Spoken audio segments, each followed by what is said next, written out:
ઉપલેટા મામલતદાર કચેરી ખાતે આવનાર મુસ્લિમોના તહેવાર મોહરમ માસ નિમિત્તે મુસ્લિમ આગેવાનો સહિતની હાજરીમાં અગત્યની મીટિંગનું આયોજન કરાયું. હાલ મુસ્લિમોના પવિત્ર તહેવાર અને તાજિયા કમિટી ઉપલેટા તાલુકાના મુસ્લિમ આગેવાનો સાથે મળી મામલતદાર કચેરી ઉપલેટામાં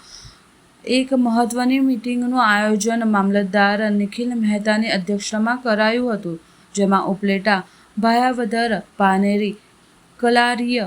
પલવાડા સહિત વગેરે ગ્રામ્ય મોહરમ તાજિયા કમિટીના પ્રમુખો, આગેવાનો, પીજીવીસીએલના અધિકારીઓ, પોલીસ સ્ટાફ સહિતના અધિકારીઓ સહિત આ મીટિંગનું આયોજન કરાયું હતું, જેમાં 2024ની ગાઈડલાઈન અને રાજકોટ જિલ્લા કલેક્ટરશ્રીના આદેશ મુજબ દરેક જગ્યાઓ પર સરકારશ્રીના આદેશ મુજબ તાજિયાના તહેવાર યોજવામાં આવે તેવી માહિતીઓ આપવામાં આવી હતી. મોહરમ માસ દરમિયાન